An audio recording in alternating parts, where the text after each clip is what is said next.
यशोदा मातेला मुलगा झाला ही बातमी हा हा म्हणता म्हणता सगळ्या गवळणींना कळाली आणि वृंदावनामधल्या किंवा त्या गोकुळामधल्या सगळ्या गवळणी येथील काही सेकंदामध्ये नंदराजाच्या वाड्यावर आल्या. त्या पाळण्यात टाकलेल्या त्या परब्रह्माला पाहिलं महाराज. आता ते काही साधं होतं का? सावळा देखील नंदाचा, सावळा देखील नंदाचा,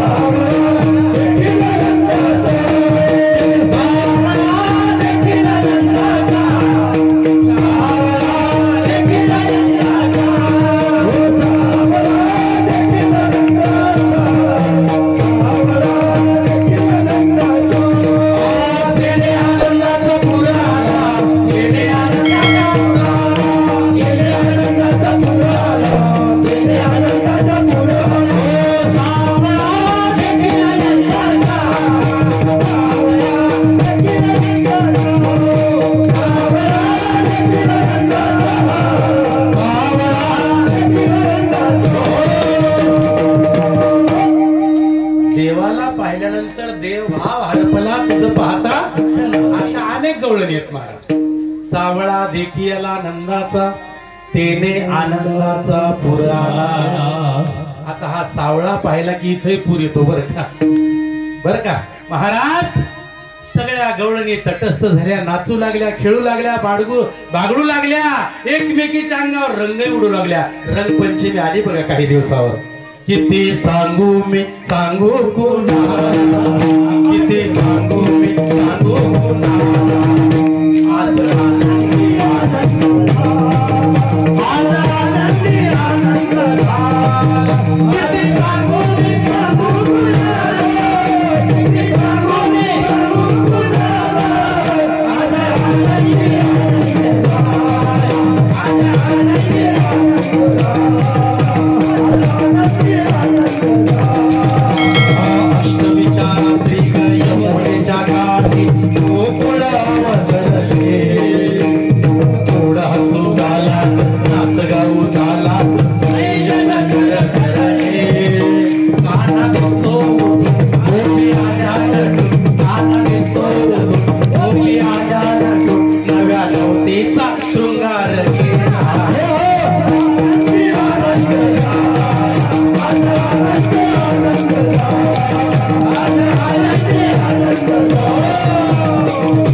मूर्ती अशी साजरी ग, ओठावरी बासरी, फुलले सुरा संगती.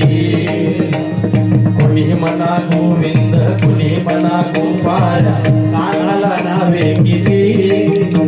पिक्चरातल्या लोकांनी हे वर्णन केलं हा. आणि आमच्या संतांनी तर त्याचं वर्णन असं केलं. राजस सुकुमार मदनाचा पुतळा, रवी शशिकळा लोपलिया. राजस सुकुमार मदनाचा पुतळा. सगळ्या गवळणी मंत्रमुग्ध झाल्या महाराज. सगळ्या गवळणी तटस्थ झाल्या. त्या सगळ्या गवळणीमध्ये आज ज्यांची गवळण सेवेकरता घेतली ते तुकाराम महाराज उपस्थित होते. तुकोबाराणी त्या गोकुळामध्ये भगवंत जन्माला आला तो प्रसंग पाहिला आणि ते शब्दांकित केले या गवळणीच्या पहिल्या चरणामध्ये.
आनंदाची शाई केली आणि पृथ्वीचा कागज केला आणि त्या आनंदाचं वर्णन लिहायचं म्हटलं तर ते लिहिता येणार नाही, एवढा आनंद त्या गोकुळातल्या लोकांना आहे.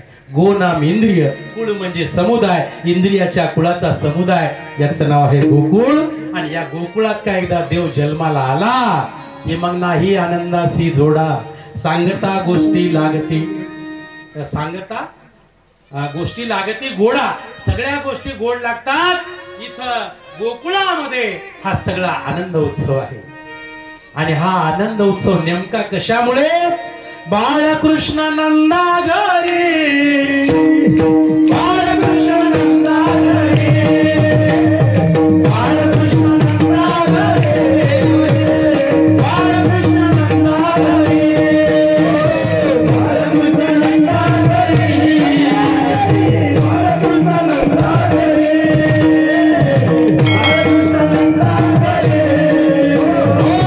बाळकृष्ण नंदा घरी, बाळकृष्ण नंदा घरी. आनंदल्या नर नारी हो, आनंदल्या नर नारी,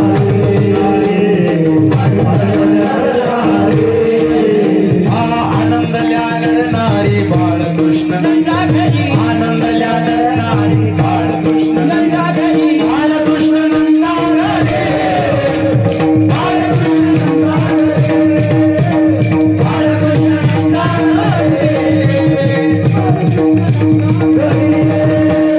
बाळकृष्ण नंदा घरी.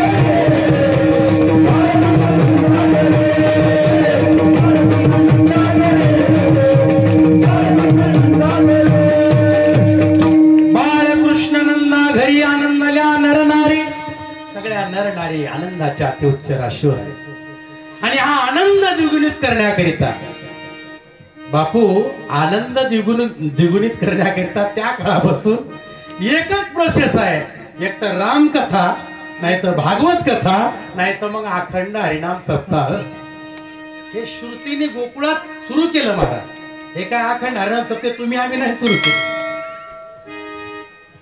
हा आनंद द्विगुणित करण्याकरिता प्रत्येक गवळीनं पहिलं काम जर काय केलं असेल तर पहिल्यांदा स्वतःचं घर स्वच्छ केलं, स्वतःचं अंगण स्वच्छ केलं, अंगणामध्ये सडा समार्जन केलं, तुळशी वृंदावनाच्या बाजूला सुंदर अशा प्रकारची मनमोहक डोळे दिपतील अशी रांगोळी काढली. असाच याच्यापेक्षा 10 पटीनं मोठा, कारण त्या राजघराण्यातल्या गवळणी होत्या हो, असाच मंडप टाकला. आणि त्या मंडपामध्ये प्रत्येक गवळणीनं काय सुरू केलेलं आहे महाराज? गुढिया तोरण, गुढिया तोरण, गुढिया तोरण, गुढिया तोरण, गुढिया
आनंदल्या नरनारी. या गवळणीनं आपल्या घरासमोर काय केलं? प्रत्येकीनं आपल्या दारात केलं. महाराज भाग्यवान आहोत आपण हे की मंदिर सोडून आपण दारात मेळावा आणला. श्रीपाद बाबांनी बर का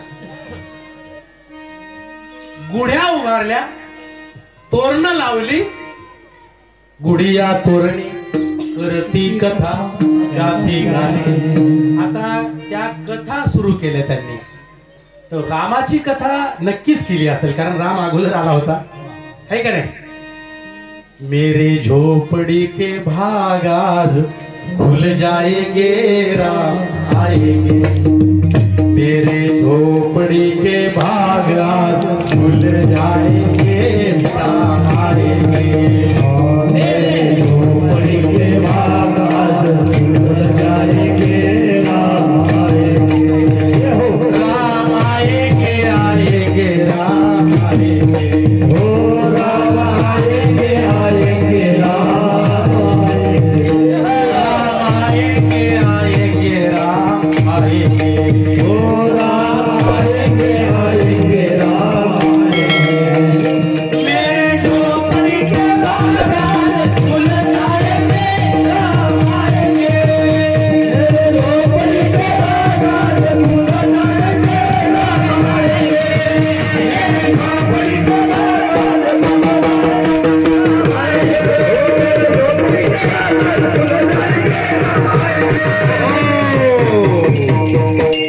राम आएंगे तो अंगना सजाऊंगी. पहिला अंगणाला महत्व दिलं बरं का. राम आएंगे तो अंगना सजाऊंगी. दिया जला के मैं दीपावली मनाऊंगी. मेरे जन्मों के सारे दुख मिट जाएंगे राम आएंगे.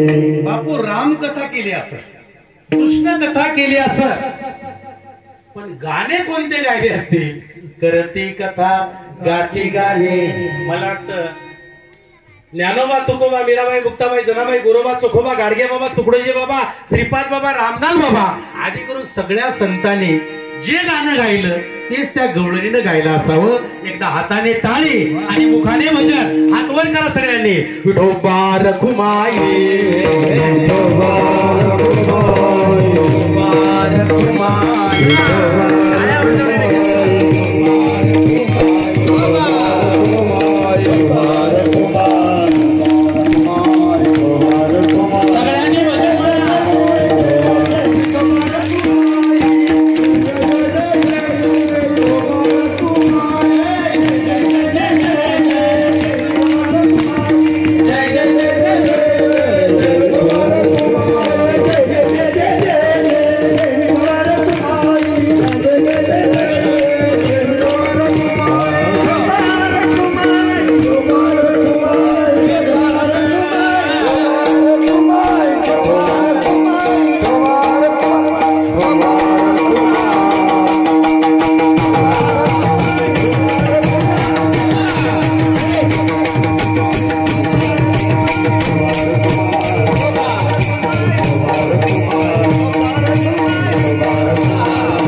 चरणापर्यंत अनुभव पूजा थोड्या वेळात सोडू. महाराज गोकुळामध्ये इतका आनंद आहे कल्पनेच्या बाहेर. इकडं माया घेऊन वसुदेवजी आले. मायेनं रडायला सुरुवात केली. त्या आवाजानं पहारेकरी जागे झाले आणि शस्त्र सैन्यानीशी निरोप दिल्यानंतर कंस आला. त्या मायेला हातात घेतलं, गरगर फिरवलं आणि आपटणार तेवढ्यामध्ये ती त्याच्या हातातून सटकली. तुझं लागी वधी उपजला मजाधी. अरे मूर्खा, मला मारतोस काय? अरे तुला मारणारा जो आहे तो माझ्या अगोदर उपजलेला आहे आणि गोकुळात वाढतोय. पार पत्त्या सगळं सांगून टाकलं त्या बाहेर. हे कंसाला बरं झालं, लगेच तातडीची सभा. आणि तातडीच्या सभेमध्ये पुतना मावशीनं विडा उचलला. पुतना मावशीनं विचार केला, हा इथं जन्माला येणार होता, पण तिथं गेला नक्कीच ताकदवान असला पाहिजे. मग याच्याकडे जायचं तर अकराळ विक्राळ रूपामध्ये नाही जायचं. पुतना मावशीनं महाराज राक्षसीन होती ना, ती कंसाची बहीण होती, राक्षसीन होती, तर तिनं पहिलं आपलं रूप पालटलं. मोरे साहेब चांगल्या कार्याला जाताना रूप पालटतच असतात. आता वेगवेगळी रूप आहे, वेगवेगळे माध्यम आहेत. आता एखादं लग्न आहे, शुभ कार्य आहे ते, मग तिथं सगळ्या महिला मंडळी रूप पालटून जातात का नाही सांगा? काळ रूप असेल तर गोरं करून जातात. कुठे करून जातात? आता सध्या ब्युटी पार्लर भरपूर आहेत महाराज, तो लय तेजीत व्यवसाय आहे तो, आहे का नाही? म्हणजे स्वतःचं रूप पालटतात शुभ कार्याच्या मंगलमय प्रसंगी जाताना. हे राक्षसीला पहिलं कळालं बापूसाहेब, बरं का? पुतना मावशीनं अकराळ विक्राळ रूप टाकून दिलं आणि एका देवांगनेचं रूप धारण केलं. सौभाग्याचे सगळे अलंकार. आता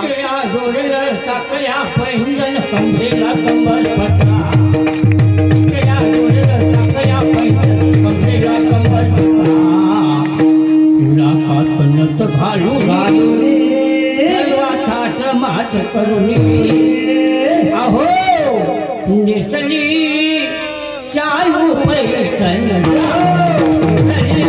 चालू पैठण चालू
साकळ्या पैंजण कमरेला कंबर पट्टा नाकात नथ घालून सगळा थाट माट केला नेसले ग बाई शालू पैठणचा.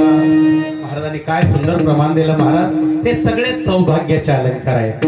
या मुलींना आता सांगावं लागेल पट्टा कशाला म्हणतात, पुतळ्या कशाला म्हणतात. हे जुने दागिने सोन्याचे, बरं का महाराज? हे सगळे दागिने पुतना मावशीनं आपल्या अंगा खांद्यावर घातले. स्तनामध्ये विष भरलं आणि मावशी देवाला मारण्याकरिता आणि देवाला भेटण्याकरिता गोकुळामध्ये आल्या.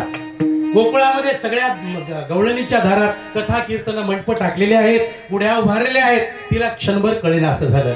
मग एक असा पिवळ्या शर्टासारखा पोरगा पकडला, म्हणला हे बाबा मला नंदराजाच्या घरी नेऊन घ्यायचा. त्याने डायरेक्ट नेऊन घातलं महाराज. त्याला काय बिचारला निरागस, त्याला काय माहित. आणि नेऊन घातल्यानंतर ती दारात होती, दारातूनच आवाज दिला, म्हणली यशोदे. आता तो राक्षसीनीचा आवाज होता साहेबराव. ते काय साध्या बाईचा होता का? साध्या बाईचा आवाज दिला तर गाव एकत्र होते लगेच. तर त्या राक्षसीनीचा आवाज म्हणजे काय जबरदस्त आवाज महाराज. पृथ्वी दणाणली. यशोदा माता लगेच आली. पाहते तर एक देवांगाने समान स्त्री आपल्या दारात आहे. कदाचित स्वर्गातील रंभा उर्वशी अप्सराई आहे की काय असं तिला वाटलं. आणि मग या म्हटले मावशी बसायला. म्हटले बाई या म्हणतं पण मला काय ओळखलं नाही वाटते तू. म्हणले मावशी खरं सांगू का, खरंच ओळखलं नाही. मग म्हणले जाऊ दे मीच सांगते माझी ओळख. म्हणले मी तुझ्या सासूच्या नंदच्या आत्याच्या मावस बहिणीच्या सुनची नात आहे. असं लांब लचक जे कोणालाच कळणार नाही. म्हणले जाऊ द्या अतिथी देव भव या न्यायानं बसा, चहा पाणी होईल. म्हणले बाई मला वेळ नाही, चहा पाणी नको.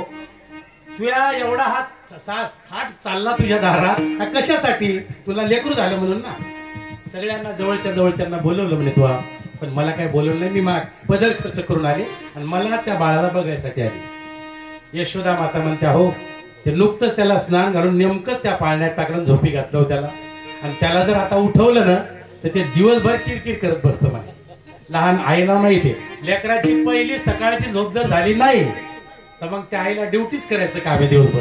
आणि नुसतं दिवस नाही तर रात्रभर सुद्धा ते रात्रभर झोपू देत नाही, दिवसभर झोपू देत नाही. जे पाळण्यात टाकलं होतं ते म्हणलं आपण इथं काय झोपा काढायसाठी आलो का? हा, त्यानं दोऱ्या धरल्या आणि रडायला सुरुवात केली. रडताना बाळ राही ना ग, रडताना बाळ राही,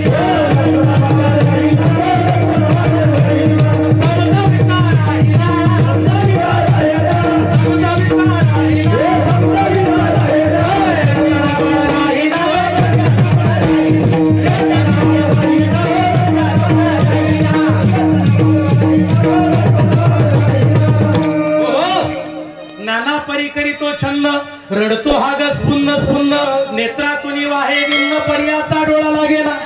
ते काही थांबे ना. म्हणले काय ग खोटारडे, आता जागा आहे, आण त्याला इकडं. आणि मग यशोदा मातेनं त्याला उचललं महाराज. आणि उचलल्याच्या नंतर पुतना मावशीच्या मांडीवर दिलं. आता मांडीवर दिल्यानंतर तिने विचार केला ज्याला मारायचंय कमीत कमी त्याचं तोंड तरी पाहू द्या कसं येते. आणि मग ते तोंड कसं होतं महाराज, मग अशी वर्णन केलं आपण. सावळा देखियला नंदाचा. महाराज पुतना मावशीने त्याला पाहिलं आणि पुतना मावशी वेड्यासारखी वागू लागली. पाहिला पाहिला नंदाचा पाहिला पाहिला नंदाचा पाहिला पाहिला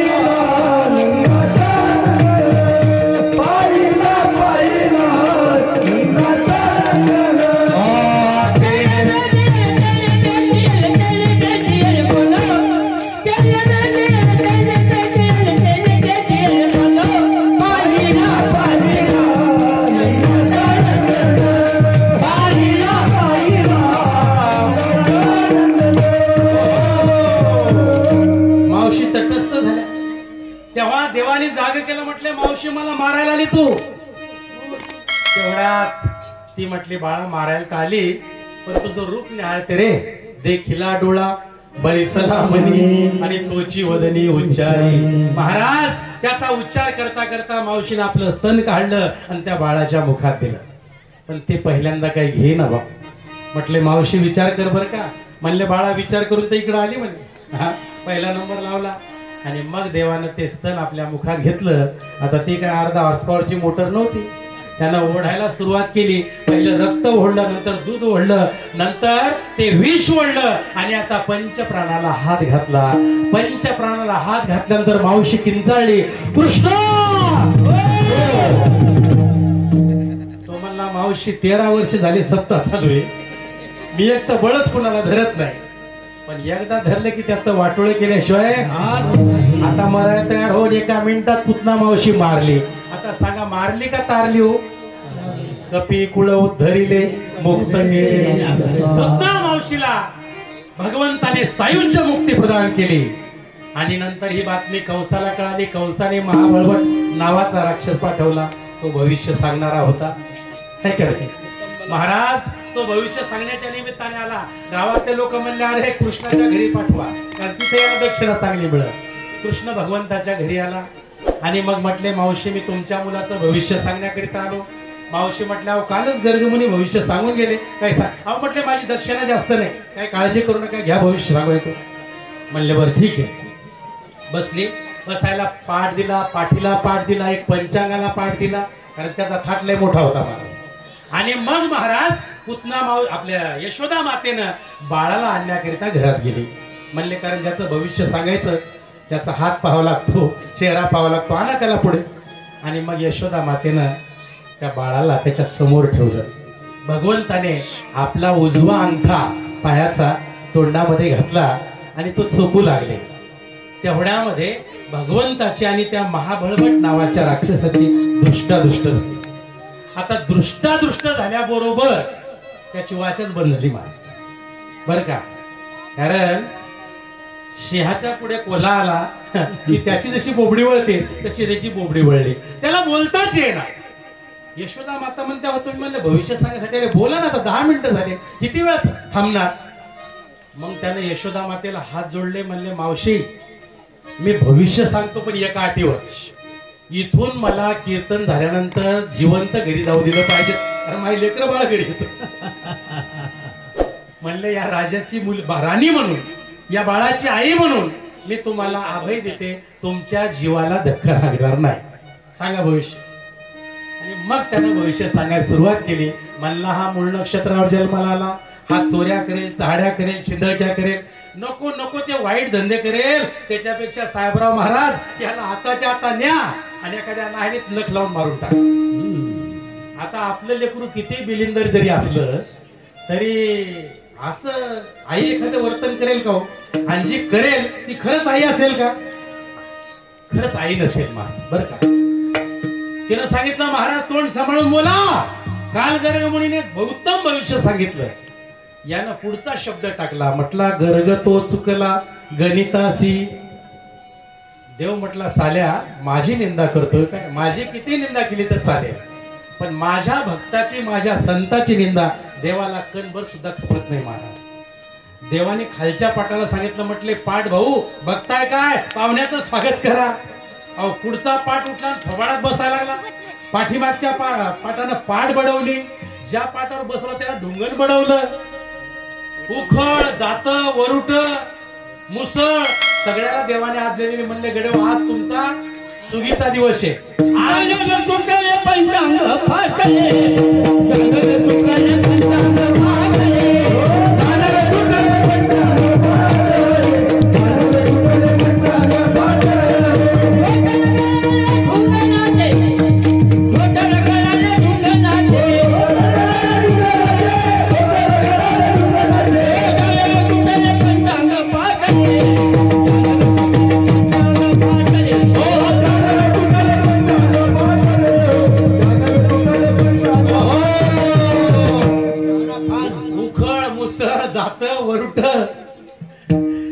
एवढा मारला महाराज, पण या सगळ्याला देवाने सांगितलं, म्हणले याला वरून आणा, याच्या जीवाला धक्का लावू नका, कारण माझ्या आईनं वचन दिले याला ते जीवाला धक्का लावणार नाही.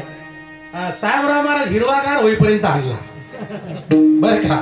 इतका मारला कल्पनेच्या बाहेर. त्याचं वर्णन नामदेवरांनी गाथ्यात केलं. जानवे तुटले, पंचांग फाटले, धोतर गळाले ढुंगणाचे.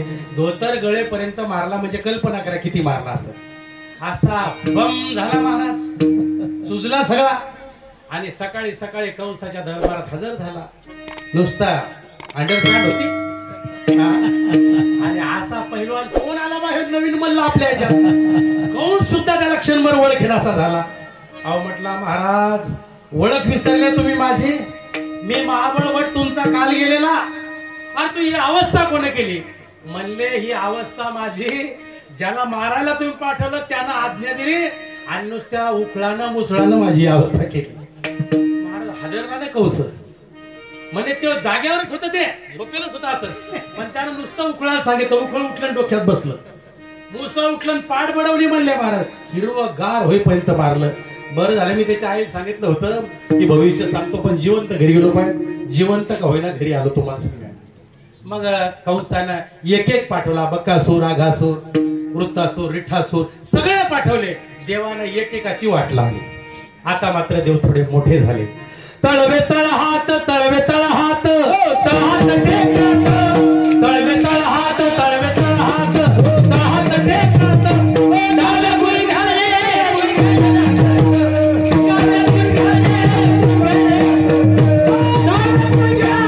गुडघ्याने राहत, तळवे तळ हात, तळवे तळ हात,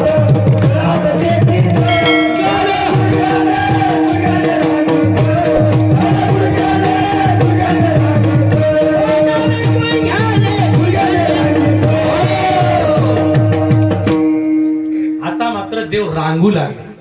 आणि काल्याचं कीर्तन तिथपर्यंतच करायचं, कारण तळवे ते रांगण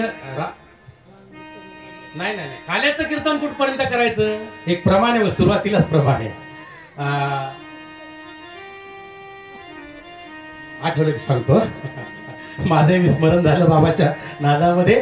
तळवे तळ हात टेकीत, डाव्या गुडघ्याने रांगत, गायी चालत असताना रांगत असताना जेवढं वर्णन आहे तेवढंच फक्त करायचं, हो. इतर करायचं नाही, बरं का. हे काल्याच्या कीर्तनातला नियम आहे. आणि म्हणून या ठिकाणी भगवंत रांगायला लागले. रांगता रांगता भगवंताने सगळ्या बालगोपाळाकडे पाहिलं तर सगळ्यांच्या तब्येती अशा उद्बत्ती पैलवानासारख्या झाल्या होत्या, बरं का बाबा. कृष्णाने पहिलं पाहिलं म्हटलं यांच्या तब्येती अशा का झाल्या. कारण परमार्थ जर करायचा असेल तर त्याच्यामध्ये तब्येत ठीक पाहिजे. आता पखवाज वाजवायचा तिथं लुचूपुचू चालू का असेच दणकट माणसं पाहिजेत का नाही. गायाचं म्हटल्यानंतर दणकट माणसं पाहिजेत. महाराज म्हटले की याच्या तब्येती अशा का झाल्या. मग म्हटले यांनाच विचारूया. आणि जगाच्या पाठीवर सगळी लहान लेकरं